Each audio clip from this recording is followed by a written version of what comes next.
What's up? It's your self-proclaimed cinema shogun here, and I think it's safe to say that we all knew that the Crumbleys were out of the running for Parents of the Year this year.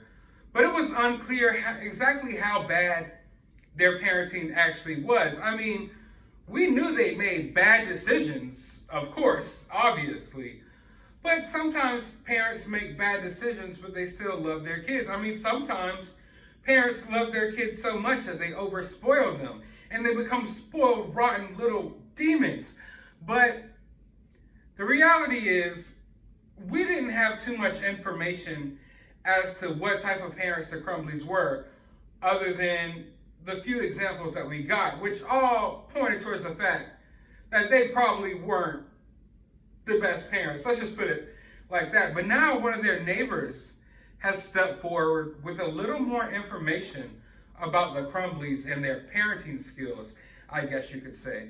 And she says that when Ethan was around 8 or 9 years old, he would often come to her door knocking, asking to use her phone and different things like that, because Ethan's parents would leave him home alone.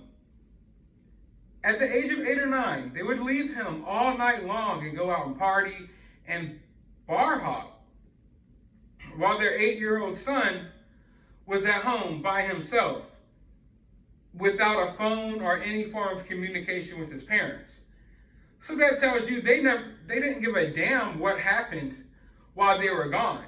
You know, I mean, it's bad enough that they would leave their 8-year-old kid to fend for himself at home while they go get drinks and go party. But it's even worse that they didn't even leave him any form of communication. So it's not like they were calling in and checking on him. None of that.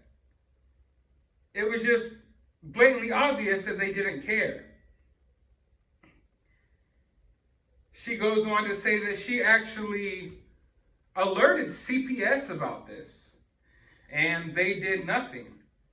Now, this neighbor actually worked with Ethan's mom, and they used to be friends, I guess you could say, acquaintances, but they fell out over this situation. Like, she stopped talking to her because she got onto her multiple times about this and about how she was neglecting her child.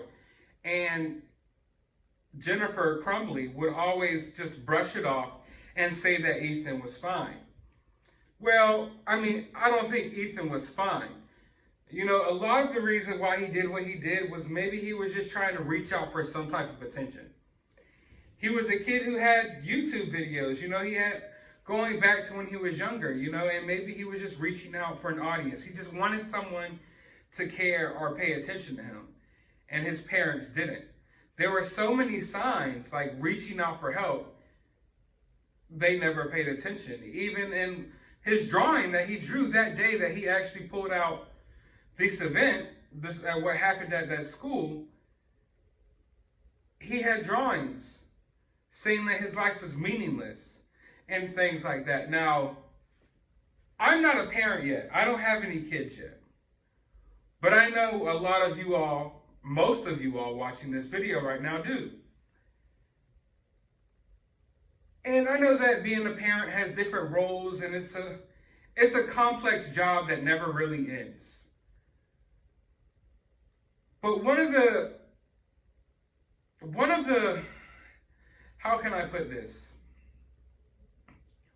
One of the basic things that every parent should do is instill the value of life into their children. Let your kid know that their life matters. You know what I'm saying? And for this kid to sit here and, you know, write that his life is meaningless, much of it is probably because that's how his parents made him feel. Now, I wanted to be fully clear here. I'm not trying to make an excuse for what he did or anything like that. I'm not trying to humanize him in any way, or, you know, I'm not trying to make him sound better. I've made it clear how I feel about, you know, people who do things like this. I believe they're garbage, waste of the earth, psychopaths. I don't want to get into that rant again. You know I will get worked up over it, okay? So I'm trying to just, you know, chill out here. But it just goes to show what type of situation he was dealing with at home. And I'm glad that people are stepping forward and giving us more of a look at what was going on here, because there were signs all the way going back to when he was 8 or 9 years old. You know, like I said, she warned the local law enforcement agencies and CPS about what was going on, and they did nothing.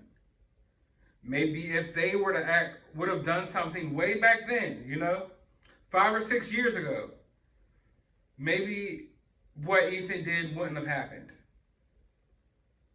What I'm mainly trying to point out here is that this isn't a situation where Ethan just woke up one day and decided to do this.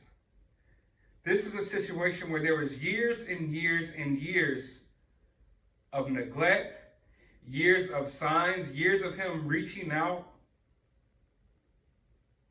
in a way showing that he was capable of doing what he did. And this also goes to show what type of mindset the parents had. Because we know there was a meeting 2 hours or an hour or so before what transpired that day.